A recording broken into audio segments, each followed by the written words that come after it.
people. This is L. Nathan Hare. Join me right here, 91.3 FM WBNY. Mondays, Wednesdays, and Fridays at 9 a.m. after Amy Goodman's Democracy Now! We'll provide objective analysis regarding current issues. Call 878-5104. It's Living for the People on 91.3 FM WBNY. WBNY Buffalo. The views expressed on the following program are not necessarily those of 91.3 FM WBNY, the United Students Government at Buffalo State, or Buffalo State itself. Due to the opinionated nature of these programs, listener discretion is highly advised. If you have any questions or comments about today's program, you can give us a call at 716-878-5104.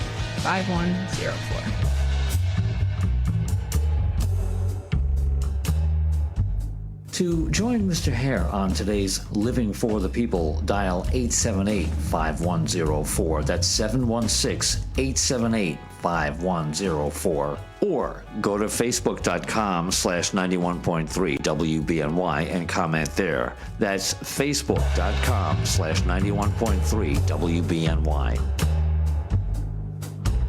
All right, here we go, Living for the People. This is L. Nathan Hare. Welcome you to our broadcast, focused on providing you insight into events shaping our national and regional world and the facts behind those events and policies that are shaping our world for today and for tomorrow. Join us weekly on Mondays, Wednesdays, and Fridays from 9 a.m. to 10 a.m. following Amy Goodman's Democracy Now! Program. And of course, you know our program is live, so you can call and you can join our discussion. We hope that you will. Our number here again is 716-878-5104. That's 716-878-5104. We're also here with Norm Carter, who's back from a little bit of tragedy in his life, but he's resurfacing, coming back to the world. Norm Carter, welcome back, Norm. Thank you, Mr. Hare. Good morning, sir. And we really want you to know that we love you and we sympathize with you in your loss. And I appreciate that. That. Absolutely. We won't go any further in your business. That's as far as we're going to go. All right. And of course, we're here with Willie H., who is our electronics engineer genius, who was able to do the live streaming of the program. Welcome, Willie. Well, welcome, everybody, to Living for the People with L. Nathan Hare, calling live, 716-878-5104. I was listening to some programs over the course of the weekend, and some things you just leave you scratching your head, Norm. And you're the citizen representative here, so we tend to blame a lot of this stuff on you. All right, Mr. Hare. All righty. But what they're saying now is that immigration is the issue. It's the red dog issue, of the election. Now, we've come through the pandemic. We've come through the craziness about people not taking vaccines. We've come to people thinking that religious freedom involved telling people they shouldn't take vaccines and they should, drink hydrochlorine, to keep from getting getting the coronavirus. I mean, we told people they didn't have to pay their mortgages, didn't have to pay their rent note for like 18 months. Mm-hmm. And then said on the 19th month, you got to pay your rent note, you got to pay your mortgage note. And when they couldn't pay, we said they were the problem. They're scofflaws, they're terrible people and so on. I mean, the craziness in the American discussion, the public policy discussion is just beyond the pale to me. It's like they pick out the pieces of things that people that are really not thinking through issues that they're talking about, and they run that as if that's what the American public is feeling. Right. So, and I'm going to get into this in some detail, but I'm just trying to lay out the framework of this discussion. Yes, sir. When I hear the supposedly Latinx people, and I need you to understand, when they say Latinx, they mean anybody who speaks a Spanish-type language, any Hispanic-type language. But you have people in the United States who came from Bolivia, who came from Peru, who came from Ecuador, who came from Venezuela, who came from any of the Central American states, Panama, Costa Rica, Colombia, and so on. Those people don't all have the same viewpoint about property ownership or business ownership or going to church or abortion or even immigration. And the Hispanic population that has been here for 2 or more generations tend to be somewhat similar to the European American descended population that lives in the United States in terms of their attitude towards immigration, because they see the immigrants as muscling in around the communities that the Latinx people live in, displacing them in terms of the businesses and so on, and creating a sort of loss of economic space that many Latinx people are experiencing in this country. So I say that not to talk about the divisions between different pieces of the Latinx diaspora in the United States, but to make it clear in our minds that we're not talking about one people with one mindset, with one vote. That's not what's going on. But the people who are operating our media, who put stuff in the queue to be talked about in our media, they make it appear that if some Latinx people are talking about immigration a particular way, that represents all of the Latinx people's point of view. And if Joe Biden isn't responding to that, he's losing the support of those people. Mm-hmm. I want us to get into that a little bit, because if your issue is that you want to see the dreamers, become citizens of the United States, you want to see people that have been in the United States for 5 years or more to have a pathway to citizenship, even if you are willing to accept other restrictive things, on immigration, if you just wanted those two things, the reality is the Republican Party, under its current congressional configuration, would not allow you to do that, because you'd never get a vote on a bill like that. Yeah. Go ahead. Oh, Mr. Hare, first, I'd just like to ask, isn't it a law to accept immigrants? No, we have strange laws. So let me just help us a little bit. I appreciate you pointing that out. That's a good observation that you're making. Okay. The law says that the United States is a welcoming country for immigrants, particularly to asylum seekers. Right. People that are fleeing a country because of political, or malicious people, and so on in their country. That's why they're fleeing. Mm-hmm. The law says that we're welcoming to those people, but the law doesn't specify what it is that we will do. Okay. So we have immigration and customs enforcement. We have border customs and border patrol, and so on. Those are the instruments that we use to actually regulate immigration into the country. So I'm just going to throw this out. I was going to get to this a little bit later, but the way you postured this makes me want to go this route. Okay. People think of, and I know you do too, Ronald Reagan, is the greatest, president the world has ever seen. He was better than Hindu gym shoes. He was the joint. Sliced bread, he's better than sliced bread, and so on. Ronald Reagan is the reason why you have much of the immigration crisis in this country that you have right now. Ronald Reagan gave amnesty to 3 million illegal immigrants during his 2 terms as president of this country. What that did is it signaled to countries that had populations of people that were being oppressed by the rulers of those countries, it signaled to them that the United States was open for immigration. So people who were trying to flee from oppressors, let's go to the United States. Ronald Reagan said he'd give amnesty, if we move to the United States. We just got to get across the border and camp out there, get a little job, open a little grocery store, and 5, 6, 10, 8 years, we can get amnesty and we'll be in. That began the flood of immigration stress that we've been facing in this country since then. Yeah. That was 37 years ago. We've been facing 37 years of this. You don't hear a single Republican talking about this. The point that you're making, that is what I kind of settled on in my own head, is if it is the law of this country that we are accepting of people that are fleeing political and criminal, oppression in their country, if we say that we are accepting of those people in those circumstances, then it seems to me that we are accountable to create laws for implementation of that policy.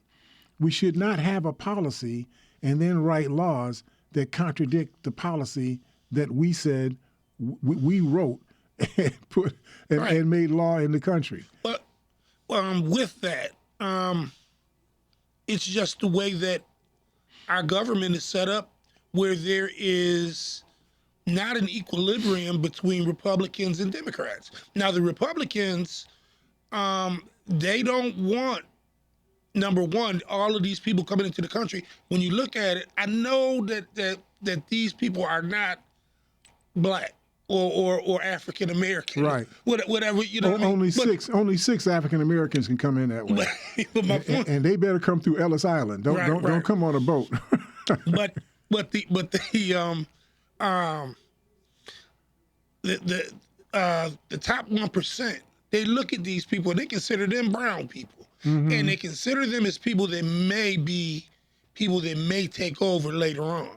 You know, with the way that they look at things, they don't want these people here, regardless if it's considered as a law or not. You know, they want them out of here. See, this is the problem that I have with how we are conducting ourselves as a nation.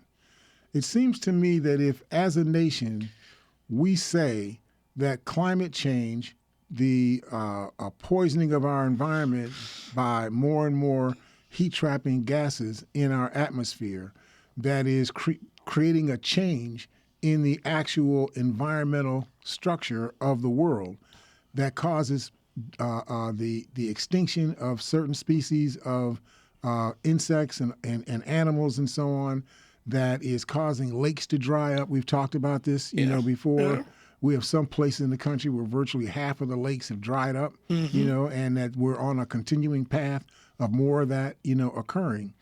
So if we've agreed as a country that climate change is an existential threat to the United States, and in fact is an existential threat to the world. And if you don't understand what that word existential means, wipe out. That means the ability to exist. Yeah. So if we do not, according to us, not according to somebody else, according to the United States policymakers, they have said that the corruption of our atmosphere by heat-trapping gases threatens the ability of the world to exist, let alone just the United States to exist. So if that's true, then it's true for Democrats, it's true for liberals, it's true for progressives, it's true for anarchists, it's true for people that are worried about you shall not replace us. It's true for it's true for white nationalists. It's true for everybody. We're all living on the same planet. We're all suffering under the same heat stroke. Every one of us are threatened with the existence of our grandchildren or our great-grandchildren if we don't get this thing under control right now. Right. It may not even be controllable. We have let so much of the time go by since we learned that this was a problem. We learned that this was a problem 40, 50 years ago. It takes us 2 or 3 generations for us to start changing. But the point I'm making is that all of us have to be bound by the decisions that are made on behalf of all of us. So if all of us are supposed to have the ability to vote, then the laws and structure of the country should be about making it easier, practical, efficient for everybody to be able to vote. It doesn't mean that you make people who are ineligible to vote able to vote. It means that everybody who is eligible to vote, they can be contacted, they could be registered, they can have voting places virtually in walking distance from their home to whatever extent, you know, possible. I know if you live out on the prairie someplace, that might not be possible. But if you live in Buffalo, you should be in walking distance of a polling place. Yeah. It should be a polling place within 2 or 3 blocks of wherever you live. And that had always been the case until recently. Now we have a party that is actually creating laws that restrict or reduce people's ability to be able to cast their vote. How can that be if it's the policy of the country for everybody to be able to vote? Everybody who can vote should vote. everybody who was eligible to register should get registered. I mean, that should be the structures that we should be creating in the country are structures that make that come about, Yeah. not structures to knock people out of the voting public. Okay, Right. okay, Mr. Hare. I'm trying to understand what you're saying here. All right. So you was talking about immigration, correct? Immigration, and then you led to people not being able to, all eligible people not being able to vote. Now, first of all, with the immigration, I heard that we don't even have enough people in our country. So leaving out people, less people to come in, we don't even have the people that we need in the country, people that are actually going to do the work. Because a lot of the people in our country now are not doing the hard or heavy work. And so we need foreigners, first of all. And then, of course, with the Republicans, they only want their vote to count and try to sift out everybody else so they can have absolute power. So what should be happening here? Should it not be that there is a massive movement going on in this country to ensure that, A, people who are not working in areas where within 20 or 30 minutes of a bus ride, there are jobs. Those people should be motivated. Either you take one of the jobs that are available or you have to scrounge. You got to do what people that are, I don't even know what the right word is. You get minimum stuff. In the old days they had, the jails for debtors. They called them debtors prisons. And so you got a little, a 7 foot by 6 foot room, and you got a tray, 2 or 3 times a day with some biscuits on it, or something like that. I mean, I'm not saying that we should put everybody in prison, but I am saying that we should have a massive outreach initiative going on in this country to identify people that are not working and connect them to the jobs that are reasonably within their area that are available in their area. It should not be that we have in Erie County, and I'm making this number up, that we have 10,000 families in Erie County that are living on essentially public assistance. Right. At the same time that we have 32 and 40,000 job openings in Erie County. Now that should not be. You don't hit something there. You're right about it. Some of these people could be working. And I'm not Filling saying those that everybody, I'm with you, everybody who's not working may not be a person who could work, right? You could be a person who's not working because you can't work. Your eyes don't work, your ears don't work, your brain doesn't work, your back doesn't work. You got something wrong with you. Right. That's the reason why you can't work. I'm not talking about those people. I'm saying that there are jobs out here that probably 60 to 80% of the unemployed people in this area could do. Right. But they're not doing them. Now, they're not doing them maybe because they don't know where the job is. They don't know how to get to the job. They don't understand their own agency in terms of being empowered to go at getting those jobs. They may feel because of previous experiences, somebody looked at them and said, your skin looks really dark. I'm not sure I can hire you. Right. Go back home to the projects. Go see Nate, in the and projects. I believe that happens too, Mr. Hare. I believe that happens too. So that could be the case. But as a country, if we believe that one must work to eat, that's what Malcolm X Elijah Muhammad used to say. I thought James Brown said that. If you don't work, you can't eat. I heard him on the record say that. He was repeating what somebody else was saying, all right? Because he was saying, but Elijah Muhammad used to say one must work to eat. Okay. Now he wasn't the godfather of the country, right? I didn't hear him. I heard James Brown. But it's still a principle. It's the same principle that your father taught you. Right. That your father's fathers taught you. Right. One must work to eat. Boy, if you're get not out there willing, and get a job. I ain't giving you no more. You're not willing to work. You must not be willing to eat. Right. Everybody got to work. Go ahead, man. Mr. Hare, right now, with the way things are, it almost seems like there's a job out there for everybody. Right. And just like, I guess, the way it's seeming, there are, if you want to work, you can work. Yeah. You don't have this. Think of the job pool as if it's an apple. at the top of the apple, there are jobs that are radiological technicians. There are advanced, technology specialists. Really good money. Jobs that require you to know a certain set of things Right. and have a certain set of skills for you to be able to do those jobs. So there may be a lot of those jobs that are open, but there aren't a whole lot of people who know how to do what those jobs are about. But I wasn't speaking on those type of jobs. I'm with you, and I'm saying at the bottom, there's jobs that you don't need any ability to do.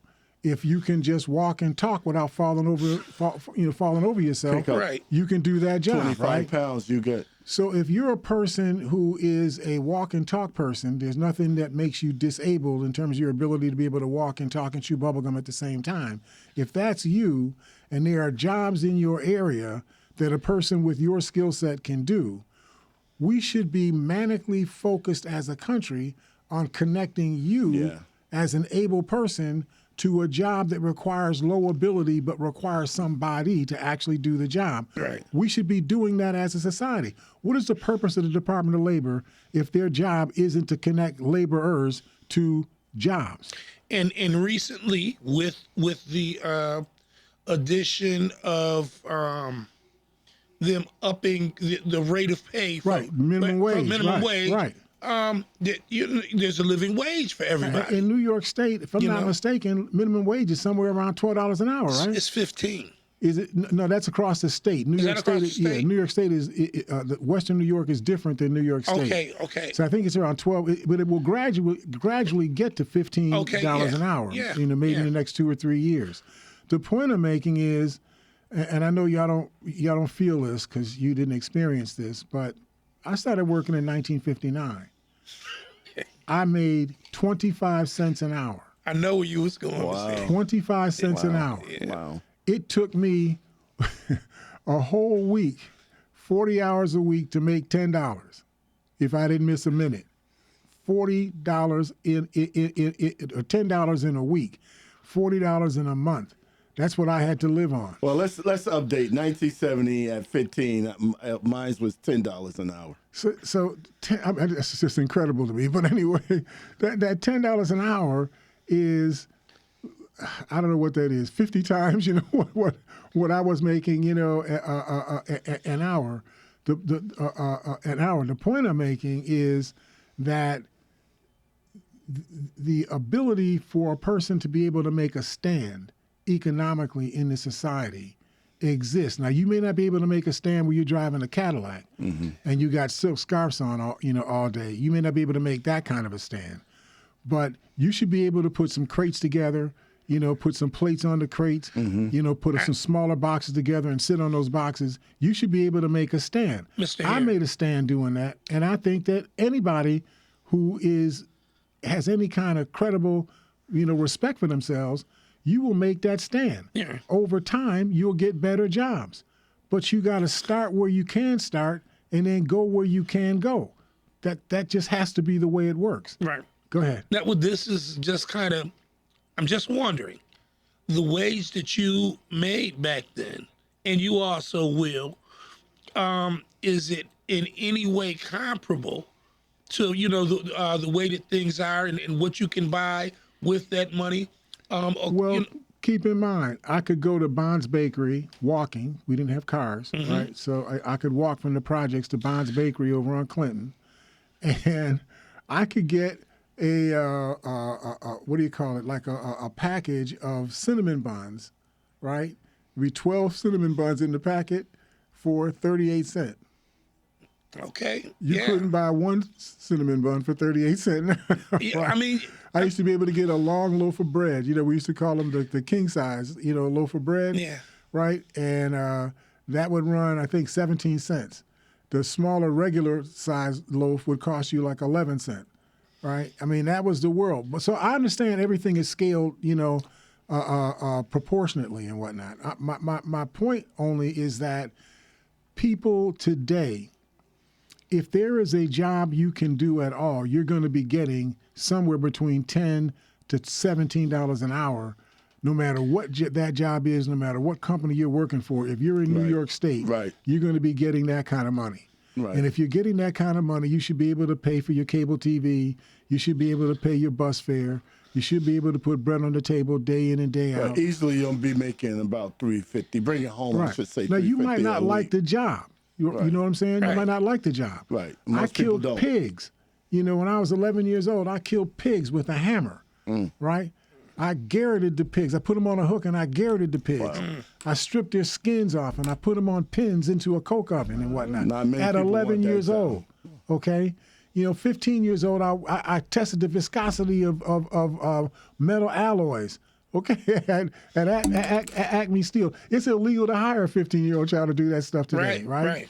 My only point is that you have to be manically motivated to put yourself in a position where you can make a reassured or an assured income week in and week out. If that means you got to come to work on time, you got to dress a certain way, you know, you got to get the dirt out from under your fingernails, or whatever it is that you got to do, you do it so that you can build an economic foundation for yourself and then use that foundation to build a better foundation for yourself.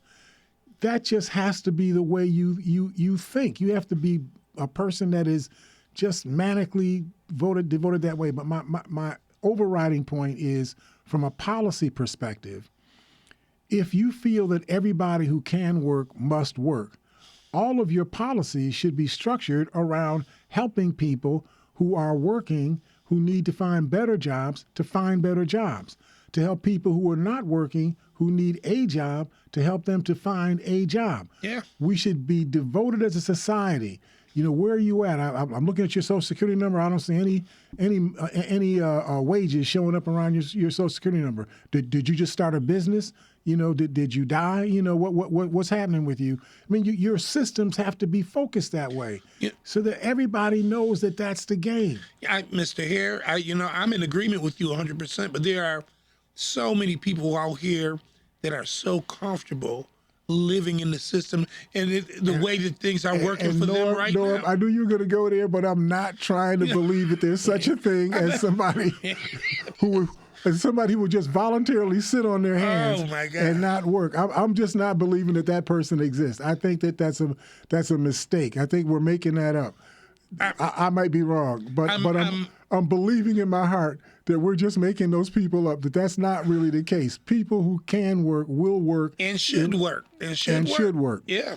So that's what I mean by policy. So if the policy of the United States is that we provide a welcoming space for people that are fleeing oppression in other parts of the world, if that's the policy of the country, then the laws of the country that implement policy should be in alignment with the policy.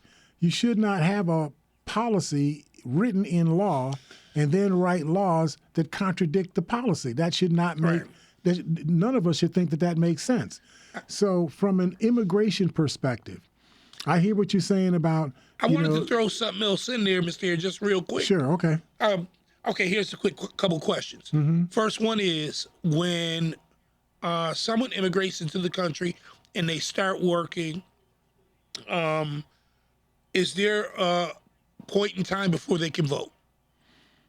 You don't get to vote until you become a citizen of the country. Well, okay, if they're working, shouldn't they already be citizens? But the way the laws work right now, time doesn't make you a citizen. See, you're thinking about what you studied in school when they talked about, the history of the country, the naturalization, and so on. Right. The way that the people that became the early European ancestor settlers, colonizers, the Wakandans call them colonizers, that the colonizers came into the United States. Those people, after the country was formed in 1776, what made them citizens? If they were born in this country, they became citizens. If they were not born in this country, they became naturalized after 5 years of being in this country. So that's what you're thinking about. But right now, that really does not occur. You can be naturalized after 5 years, but you have to go through a process after that 5-year term expires. You have to then go through a process of applying for citizenship, and that may take you 4 or 5 more years, to be able to get that done. So, but the core point here is not what the path is that exists for citizenship. The core point is, does the country provide a legal framework for people who you are saying are okay to come into the country, for those people to be able to stay in the country once they come into the country? If you're fleeing, just to make up a story, say some drug oppression in Colombia, if that's what you're fleeing, and you get to the United States, it would seem to me that our laws should be structured in a way that allows us to track that person, know where that person is, Right. help that person to settle into housing, help that person get into a healthcare system, help that person get into a job system, and so on. Now, a lot of the problem that we have, and I know we got to get to our break, but a lot of the problem that we have is we have people that are dependent on workers who are essentially a semi-enslaved population. They plant the crops, they tend the crops, they they harvest the crops, and then they go home, right? They come here on guest worker passes and so on. They pay like $25 for a guest worker pass, and they may stay, longer than they're supposed to stay on those visas, but they generally go back home. That's the population that the United States preys on from an economics perspective. They prey on that population of people who will work for much less, because even working for much less is much more than they would make if they were working in their own country. Right. So it's that, and I hate to say it this way, but it's that pimping, kind of economy, that we have going on here. Now, because of that, you drag other people into the country who chase those people that are picking crops and planting crops and so on, right? And those people don't go away because they don't get slotted into a job, immediately. So in order for them to eat, they got to find other ways to get money. Right. We know what the other ways to get money are because we've grown up on these mean streets. Right. All of us have grown up on these main streets, so we know what they do to get money. My brother was a part of that economy. He was a drug dealer. I mean, that's just the reality, right? So that's what I'm saying in terms of how we structure ourselves as a country. We are not doing, in reality, what we're saying in our words. Our words, our behavior does not reflect our words. That's what I'm trying to say. So listen, we got to take a quick break. I know I ran a lot more on that part of the discussion than I had intended to, but I think that this makes some sense in terms of what we're talking about. We will see you on the other side of the break here at Living for the People at 91.3 FM, WBNY.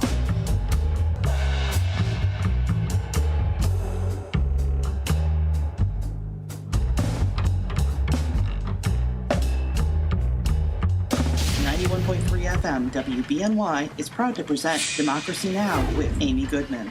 Welcome to Democracy Now! Award-winning investigative journalism. Is the NRA imploding? Providing relevant analysis that makes you think. Secret State Department documents, including evidence of U.S. war crimes. Fact-finding reports you will not hear elsewhere. Democracy Now! Airs Monday through Friday, 8 a.m. on 91.3 FM, WBNY, Buffalo. Ready for radio that's challenging, innovative, and encouraging? Tune in, Living for the People. This is L. Nathan Hare. Join me right here, 91.3 FM, WBNY. Mondays, Wednesdays, and Fridays at 9 a.m. after Amy Goodman's Democracy Now! We'll provide objective analysis regarding current issues. Call 878-5104. It's Living for the People on 91.3 FM, WBNY.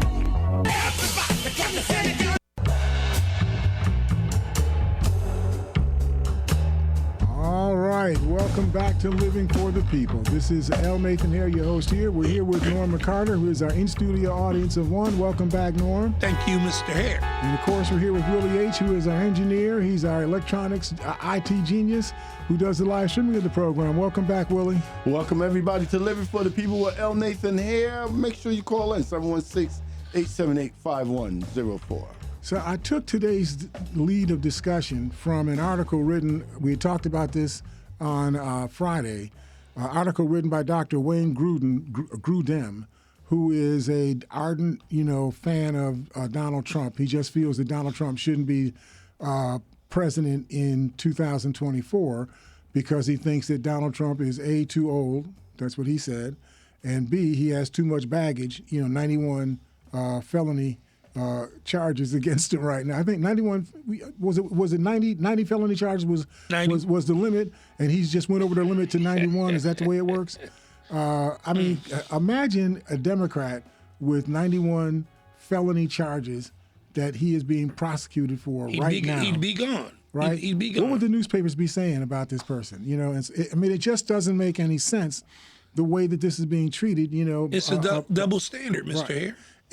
No, that's not even a double standard. That's like, you know, we don't care what you're about. We want this guy to be the preeminent, you know, person from the Republican Party. So one of the things that Dr. Grudem talks about in terms of his thoughts about Democrats, he says if we elect Democrats, he gave 7 reasons why he would not vote for Democrats. He says Democrats would appoint liberal justices to the Supreme Court and lower courts. Now, Republicans appointed conservative justices, or maybe even the word criminal. No, I'm sorry, we can't call them criminals. But conservative justices, right? People that actually voted for things or ruled in ways that contradict existing law. The Roe versus Wade became the precedent that established whether or not a woman has the 100% control over her own body. She has the right to decide what to do with her body while she's still alive. I guess when she's dead, she can make, maybe she could concede those decisions to somebody else. But as long as she's alive, it's her decision what she's going to do with her body. That's right. That's what Roe versus Wade said. Yeah. But then we had the Dobbs decision with the new Supreme Court appointed with 3 Trump-appointed Supreme Court justices, and they said, well, I know that this was precedent, and I know I said when I was being vetted by the Congress, I said that I would abide by precedent, but now that I'm a Supreme Court justice, I don't have to abide by that anymore. And so I'm throwing out Roe versus Wade, and I'm saying that never occurred.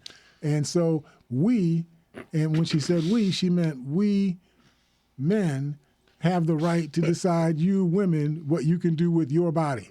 I mean, even though we had 3 women on the Supreme Court, they voted collectively, and they didn't all vote for the decision, but the body, the 9-justice body, right, voted or ruled that the woman does not have control over her body, that bodies of men have control over her body.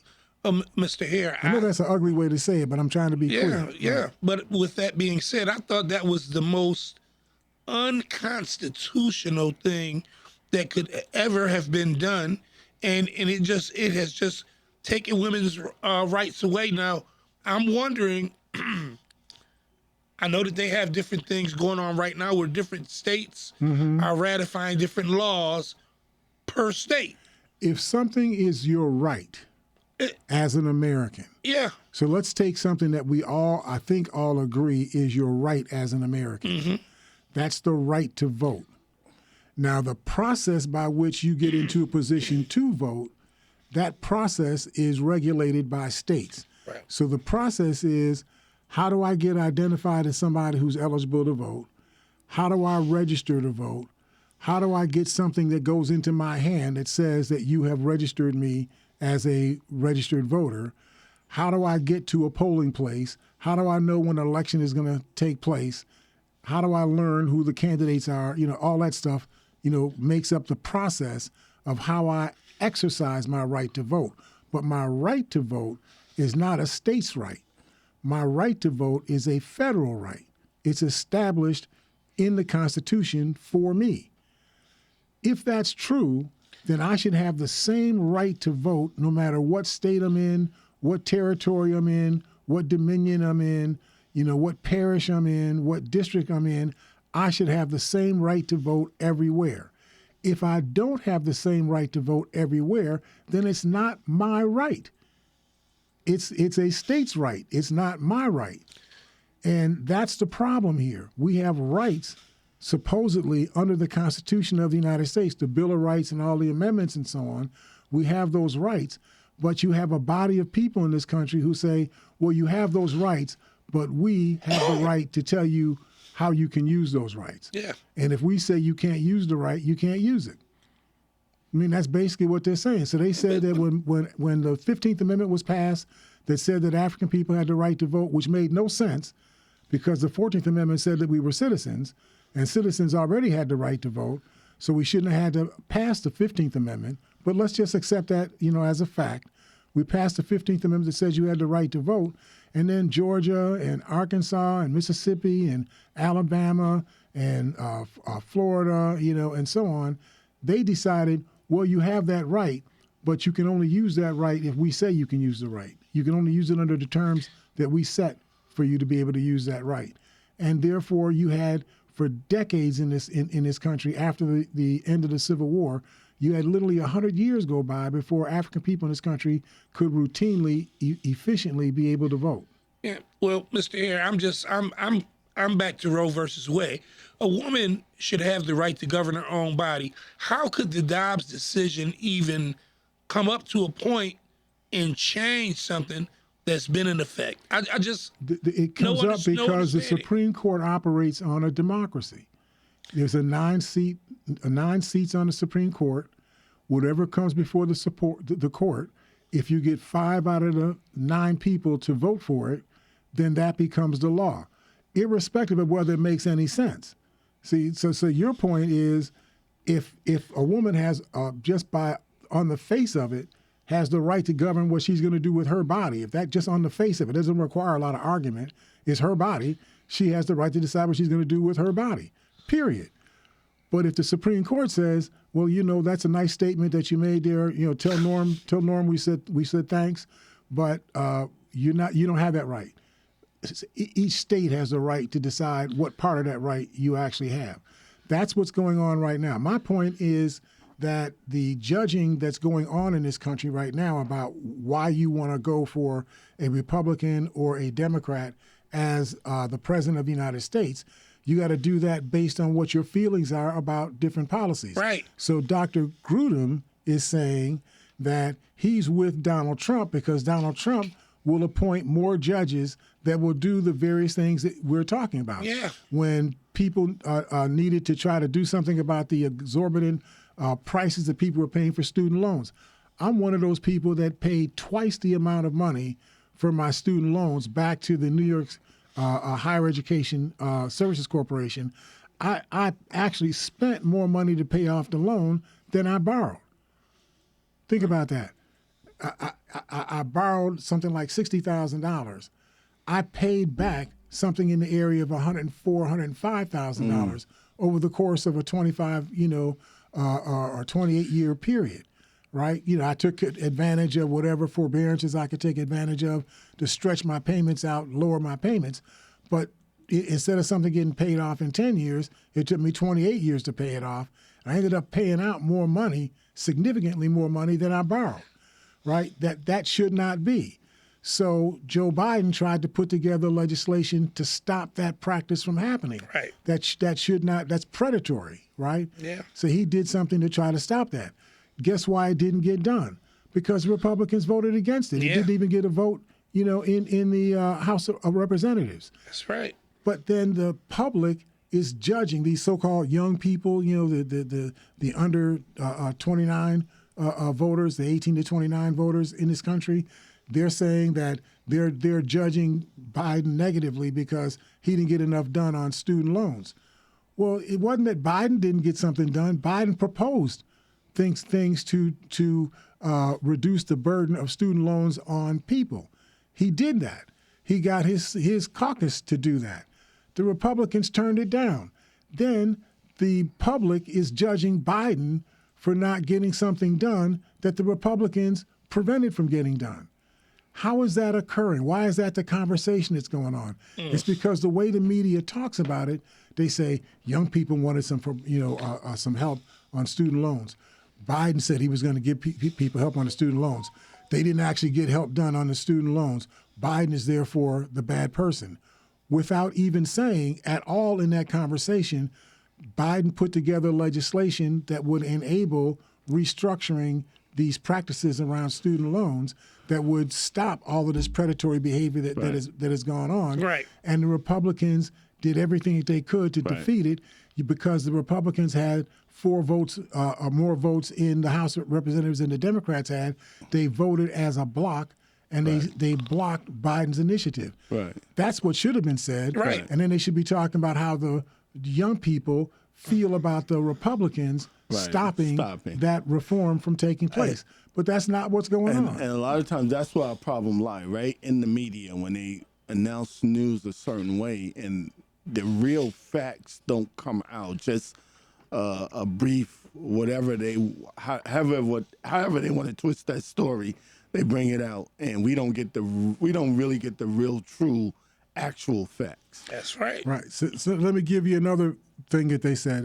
Dr. Grudem said that Democrats would continually increase taxes. Now, Biden's budget supports extending the $2 trillion subsidies or Trump-era tax cuts. His budget preserves those tax cuts.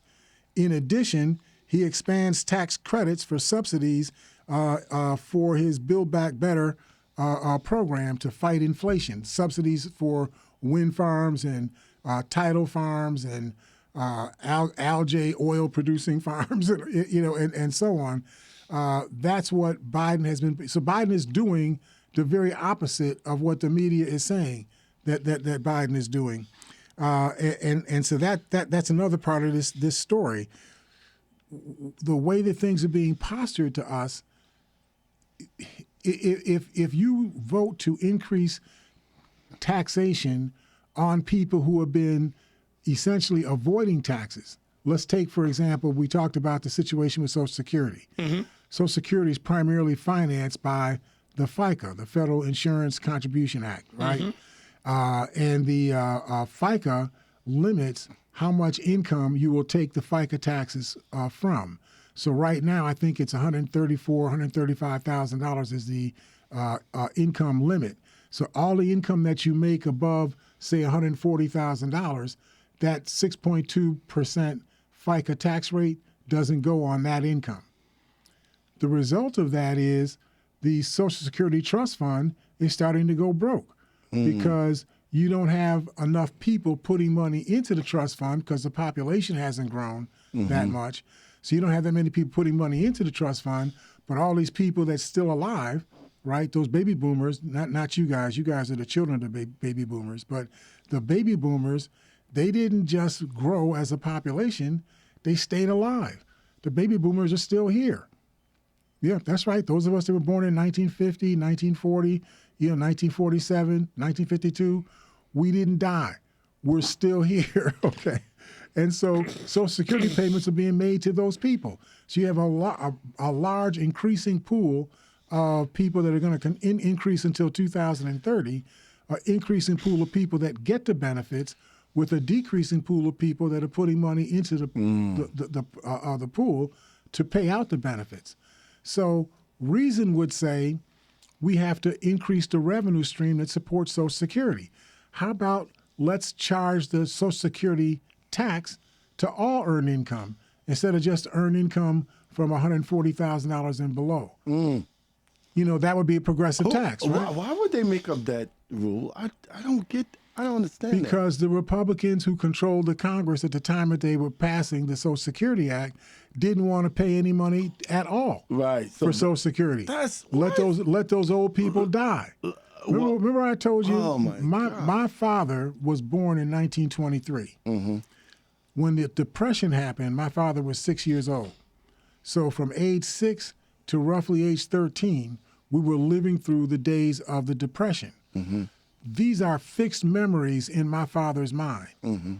Now, I got born in 1970. My father taught me what he learned from that time period. And he taught me frugality. He taught me loyalty to working. Hold on, you was born earlier than 1970. Why you 1950. Didn't I say 1950? No, you said 1970. No, not 1970. You're my age now. That's right. They had comets that had been formed since the time I was born. I was born in 1962. I got born. In fact, one of my cousins was a Tyrannosaurus Rex. But yeah, I was born in 1950. 1950. And so my father transferred a lot of his experiences to me. And you hear that coming out of me.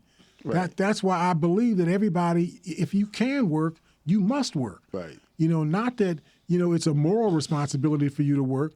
You should not be able to get a fork full of food going in your mouth if you're not willing to work for that fork full of food. Because this is a rough game. This is the game of life, and you got to play it, right? You can't sit around and let other people play it, and then you just benefit from other people playing. That just can't work. But that's another story. Right. The main story that I'm trying to get to here is that the taxation, if we had taxed all earned income, we wouldn't have a deficit in Social Security. We wouldn't have a deficit in Medicare. Those trust funds would be solvent all the way out into forever. This is blowing my mind. How could you let the poorest of the people put in the pot, but the richest of the people don't put it? What Willie just said that. is the issue.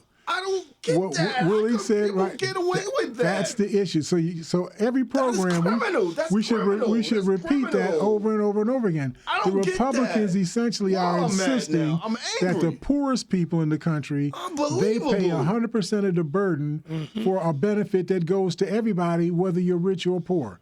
So if you make $1 billion a day, you still get your Social Security when you turn 65 or 70 years old.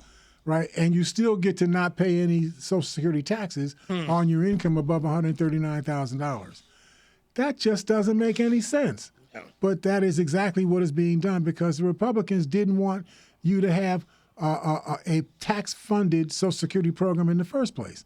The Republicans said, well, what we should do is privatize Social Security and tell you should take 6% out of every dollar that you earn, and you should put that money into an investment account, and you should be responsible for letting that money accumulate until you turn 62 or 65 or 70 years old, and then you can start drawing on that account tax-free. Okay, so I kind of understand now what was happening. They're basically saying people that make over a certain amount, they'll be saving for their.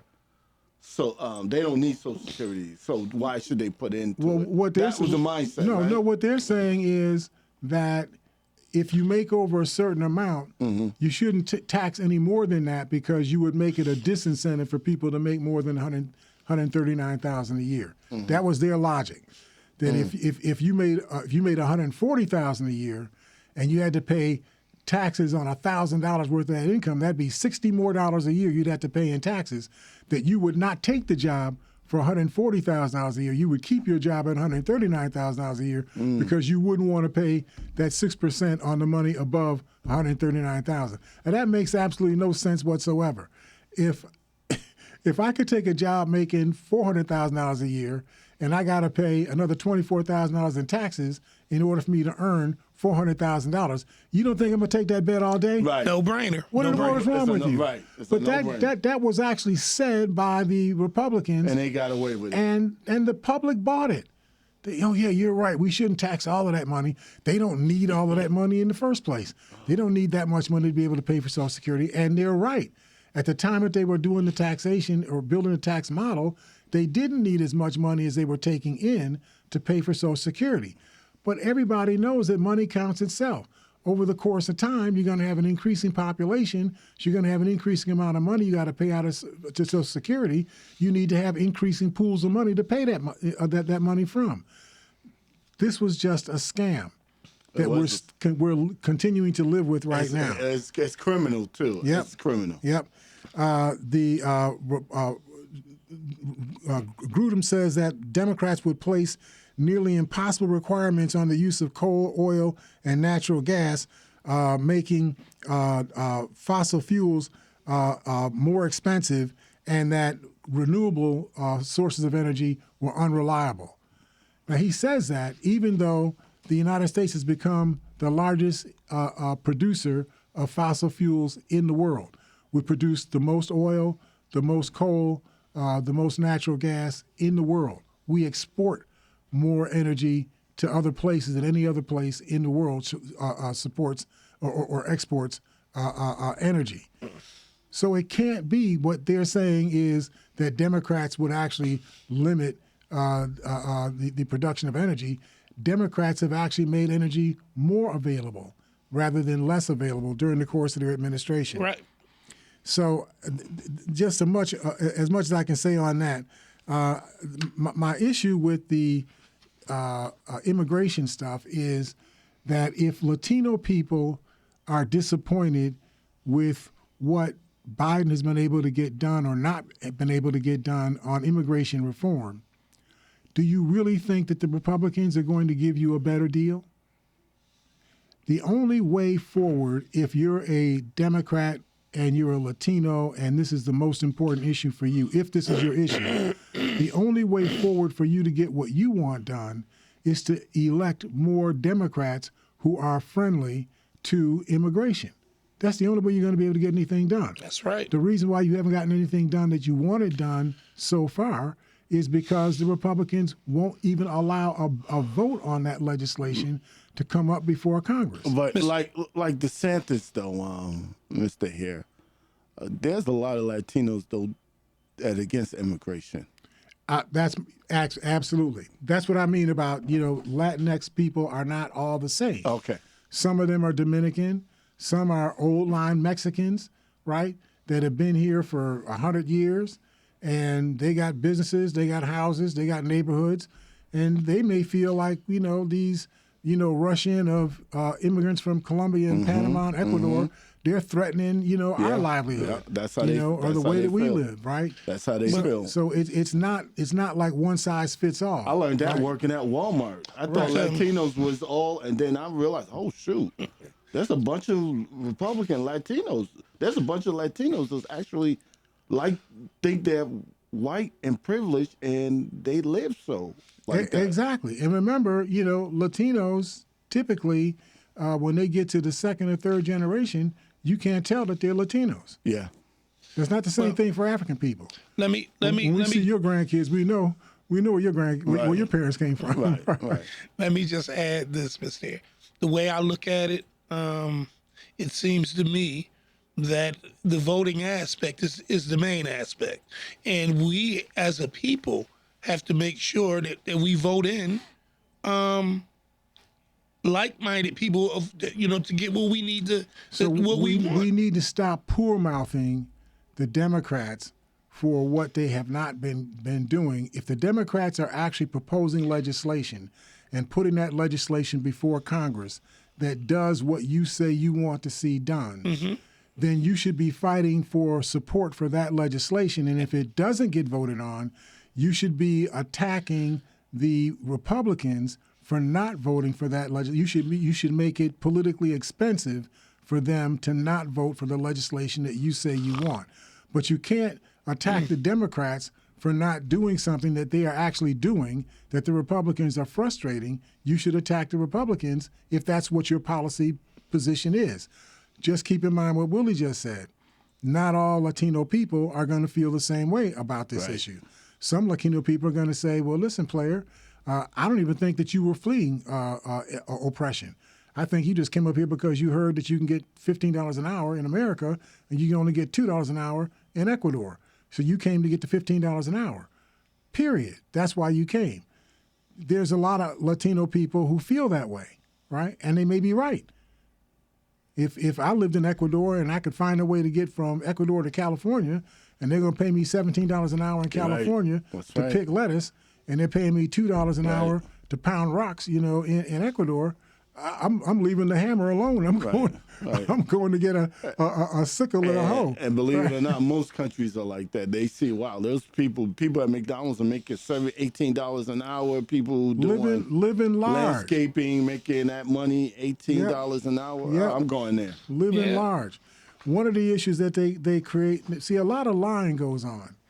The Grudem says that the Democrats would reduce the defense budgets and make us less ready, for war.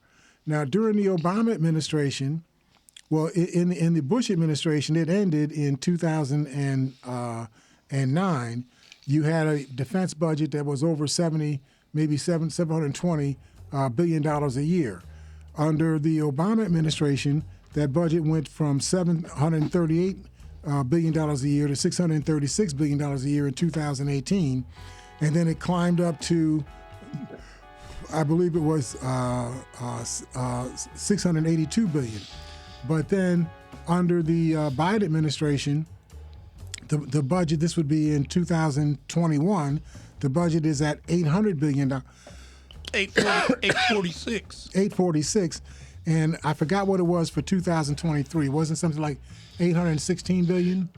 And 23, our budget was, well, we have up 858. 858. So, 858, and so everything else was 7.78. So the point is, the Biden administration increased the budget for defense rather than decrease the budget, even though two wars, the Afghan war and the Iraq war, ended during the Biden administration.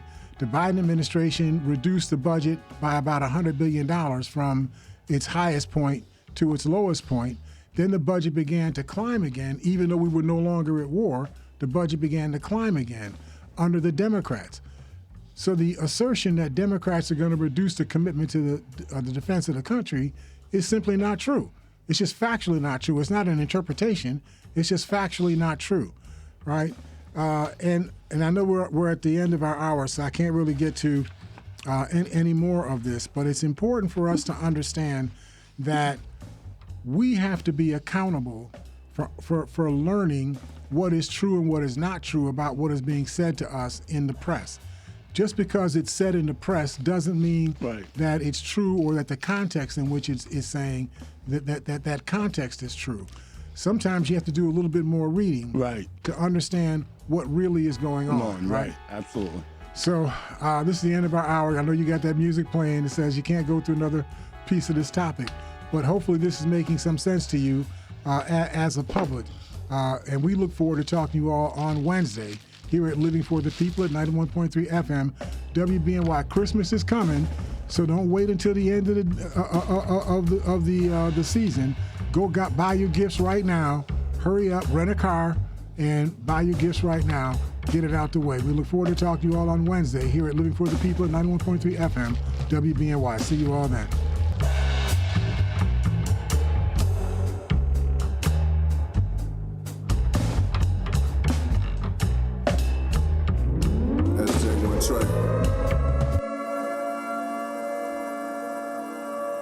Go Bills.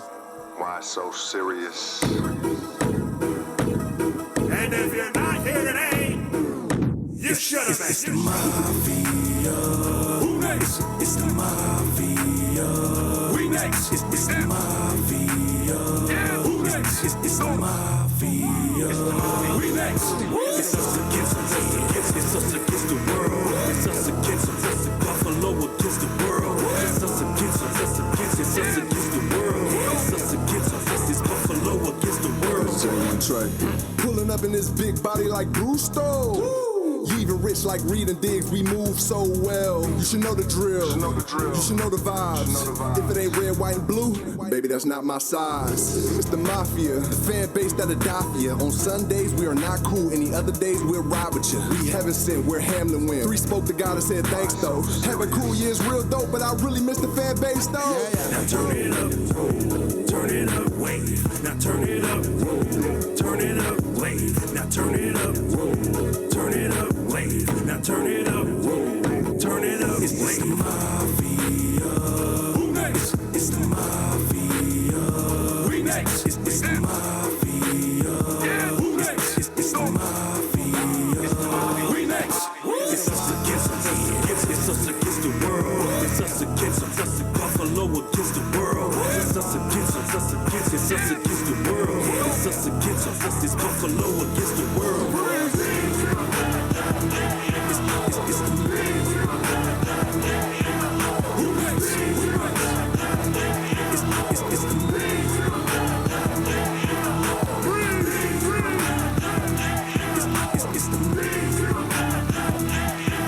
Who next? it's the